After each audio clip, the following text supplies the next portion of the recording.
இயேசு கிறிஸ்துவில் பிரியமான சகோதர சகோதரிகளே, இன்றைய நற்செய்தி வழியாக இறைவன் நமக்கு கொடுக்கிற செய்தி, நாம் மேற்கொள்ளக்கூடிய இந்த ஜெபம், தவம், தானம், இறைவேண்டல், அதே போல அறச்செயல்கள், இன்னும் நம்முடைய நோன்பு, இது எல்லாமே ஆண்டவருடைய மகிமைக்காக செய்ய வேண்டுமே ஒழிய அடுத்தவர் பார்க்க வேண்டும், தான் பெயரும் புகழும் பெற வேண்டும் என்கின்ற நோக்கத்துக்காக நாம் செய்யக்கூடாது என்ற செய்தியைத்தான் இன்றைய நற்செய்தியிலே ஆண்டவர் தெளிவுபடுத்துகிறார். இன்றும் சரி, இயேசுவின் வாழ்ந்த காலத்திலும் சரி, அதே போல எல்லா மதங்களும் மிக ஆழமாக அழுத்தமாக வலியுறுத்தி சொல்வது இந்த 3 காரியங்கள் தான்: ஜெபம், தபம், நோன்பு. இது மூன்றுமே 3 முக்கியமான ஒரு தூண்களாக நம்முடைய கிறிஸ்துவ மதத்திலே இருக்கிறது. ஒவ்வொரு மதத்தை எடுத்துக்கொண்டாலும் எல்லா மதங்களிலும் இந்த 3 காரியங்கள் அதிகமாக வலியுறுத்தப்படுகிறது என்பதை நாம் மிக தெளிவாக உணர்ந்து கொள்கிறோம்.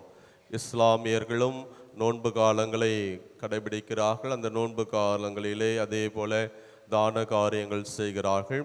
பிறகு இறைவனிடம் வேண்டுகிறார்கள். அதுவும் மூவேளை மிக அழகாக 5 முறை தொழுகை என்பதெல்லாம் அவர்களுடைய வாழ்வில் அதிகமாக கடைபிடிக்கிறார்கள். அதே போல தான் இந்து சகோதரர்களும் பல நோன்புகளையும் அதே போல ஜபங்கள், தான தர்மங்களையும் செய்கிறார்கள். நாமும் அதற்கு விதிவிலக்கு அல்ல. எனவே எல்லா மதத்திலும் மிக முக்கியமான தூண்களாக கொடுக்கப்படக்கூடிய இந்த காரியங்களை நாம் எப்படி செய்கிறோம்? நற்செய்தியிலே கூட ஆண்டவர் அதை செய்யக்கூடாது என்று சொல்லவில்லை, செய்ய வேண்டிய வழிமுறைகளை தெளிவுபடுத்துகிறார். இன்றைக்கு வெறும் பெயருக்காகவும் பகட்டுக்காகவும் எல்லாரும் என்னை பார்க்க வேண்டும், பெருமையாக பேச வேண்டும் என்ற காரணங்களுக்காக இந்த ஜெப, தபம், தானம், இந்த 3 காரியங்களை செய்கிற போது அதற்குரிய கைமாறை நாம் பெறாமல் போகிறோம் என்பதுதான் இயேசுவினுடைய மனநிலையாக இன்றைக்கு நமக்கு இருக்கிறது. எனவே அவர் நம்மை பார்த்து சொல்கிற போது இந்த 3 மிக முக்கியமான காரியங்களை, அதனுடைய உள்ளார்ந்த அர்த்தத்தை உணர்ந்து நீங்கள் செயல்பட வேண்டும். ஜபமாக இருந்தாலும் சரி, ஜபம் என்பது நாம் வேண்டுவதற்கு முன்பாகவே நம் தந்தைக்கு நம்முடைய எல்லா தேவைகளும் அறிந்தவராக இருக்கிறார். எனவே அவர் நம்முடைய எல்லா தேவைகளையும் நிறைவேற்ற காத்து கொண்டிருக்கிற பொழுது அந்த ஜப வாழ்க்கை எப்படி இருக்க வேண்டும்? அது உள்ளறைக்கு என்று சொன்னால் அடுத்தவர்களுடைய பார்வைக்கு அல்ல, நம்முடைய ஐம்புலன்களை அடக்கியவர்களாக நமக்கும் ஆண்டவருக்கும் உள்ள அந்த உறவை நாம் மிக அழகாக சரி செய்து கொள்ள வேண்டும். இந்த 3 முக்கியமான காரியங்கள் நம் உறவையும், ஆண்டவரோடு உள்ள உறவையும், அயலாரோடு உள்ள உறவையும் தான் அது சரிப்படுத்துகிறது. எனவே நாம் இறைவனோடு உள்ள உறவை சரிப்படுத்திய பிற்பாடு அத்தகைய காரியங்களில் நம்முடைய ஐம்புலன்களை அடக்குகிற அந்த ஒரு சூழ்நிலையில்தான் இந்த நோன்பையும் நாம் மேற்கொள்கிறோம். அந்த நோன்பு மேற்கொள்கிற பொழுது பல கஷ்டங்களை நாம் அனுபவித்தாலும் நம்முடைய உடல் இச்சைகளை அடக்குவதற்கும் சரி, அது எல்லா விதமான காரியங்களுக்கும் நம்முடைய அந்த ஜெபம் நோன்புக்கு வழிகாட்டுகிறது. அந்த நோன்பை நாம் செய்வதனுடைய நோக்கம் எல்லாவற்றையும் சேர்த்து எனக்கு நானே வைத்து கொள்ள வேண்டும் என்பது அல்ல.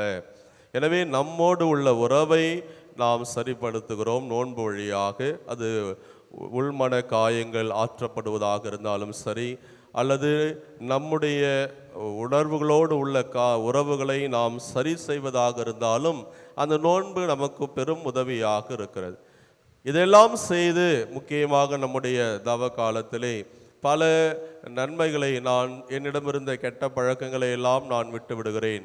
புலால் உணவு, கறி சாப்பிட மாட்டேன், அதை செய்ய மாட்டேன், இதை செய்ய மாட்டேன் என்று எல்லாவற்றையும் நாம் செய்வதனுடைய நோக்கம் அது கடவுளுடைய மகிமைக்காக இருக்க வேண்டும். இரண்டாவது, அதன் வழியாக நாம் செய்த அல்லது சேர்த்து வைத்த அந்த செல்வம் அடுத்தவருக்கு போக வேண்டும். எனவே ஜெபம் என்பது நமக்கும் இறைவனுக்குள்ள இந்த உறவை சரி செய்வது, நோன்பு என்பது நமக்கும் நமக்குள்ள உறவை அது சரி செய்வது, அதுக்கப்புறம் இந்த தான காரியம் என்பது அயலாரோடு உள்ள உறவுக்காக நாம் அதை சரி செய்ய பயன்படுத்தி கொள்ள வேண்டும்.